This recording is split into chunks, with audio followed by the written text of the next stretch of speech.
Hello, everyone, and welcome to another edition of the Powell Press. I am State Senator Bobby Powell, Jr., representing Senate District 30 in Palm Beach County. And this is the week of February 14th through February 18th of the 2022 legislative session, the sixth week of the legislative session. And boy, do I have some important information to share with you. We started the Valentine's Day week on a very peculiar note, not like your normal Valentine's Day, where I had the opportunity to meet with members and trustees from Cox Science Center, a valuable cultural and educational facility in Palm Beach County. The members traveled here to meet with Tallahassee lawmakers to discuss the 2022 budget and also to request more funding for the Cox Science Center. And on Tuesday, Senate Bill 1502 that I sponsored dealing with estates and trusts moved through the Rules Committee, which was its final stop. It was passed unanimously by all members of the committee and now goes to the Senate floor. Now, while the number of COVID cases continues to decline statewide, pandemic politics in Tallahassee is here and in full effect. This week, the governor flip-flopped on his previous claims that he would not sanction 12 school districts that imported mask mandates.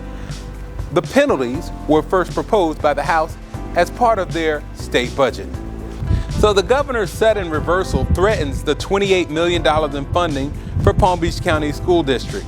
Now, this is a loss that we can ill afford. Stopping that penalty will be a top priority for me during the upcoming budget conference negotiations. No school district should face the loss of critical funding for following the school district's primary responsibility of keeping our kids safe. On Wednesday, Clint Forbes, the Executive Director of Tran, met with me here in Tallahassee to discuss important state funding, including the Transportation Disadvantage Program, and making sure that all people in Palm Beach County have the opportunity and access to the bus system. Not only did we discuss the Transportation Disadvantage Program, but also additional state funding and what Tran is doing in our communities to make sure that access to transportation is available. Now, what do sweet and sour and a taste of heat have in common? Well, this week I also had the opportunity to meet with the representatives from Wrap Snacks. Wrap Snacks are a unique addition to food products here in the state of Florida, featuring potato chips flavors like the notorious B.I.G.'s Honey Jalapeno and barbecuing with Romeo Miller's brand. And you know what? We found choosing a favorite is pretty difficult to do. And this week was Alpha Kappa Alpha Sorority Incorporated Day here at the Capitol. And I had the distinct honor and pleasure of moderating a panel at the Moon with Miss Amion Hamlet, who is a student at Florida Atlantic University. Sitting on the panel were attorneys, students from both FAMU and FSU, as well as state legislators to discuss some of the important things going on here in the state of Florida. What a wonderful opportunity it was to share the stage with the beautiful ladies of Alpha Kappa Alpha Sorority Incorporated, of which my wife Whitney is a member.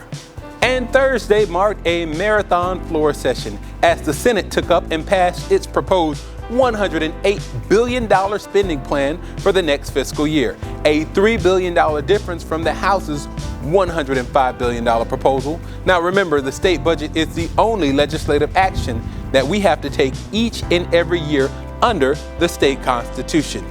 The budget now moves to the conference stage as the Senate and the House reconcile differences in their respective spending plans before session ends on March 11th. The conferences will also include Senate Bill 2508, legislation dealing with the environmental spending and protection of the Everglades. The bill generated a number of questions when it went through committee, with assurances from the Senate leadership that the concerns over safeguarding Florida's water quality would be addressed prior to a full Senate vote. That promise was kept, and I voted in favor of this bill now that it balances environmental protection with water availability for residents in and around the agricultural area. It's a win-win all around. And that's it for this week's edition of the Powell Press. I am State Senator Bobby Powell, reminding you a life of service is a life that counts. Please subscribe, like, share, and comment to stay involved with us with everything that's happening here in Tallahassee. You can also visit us on YouTube, LinkedIn, Facebook, and Twitter.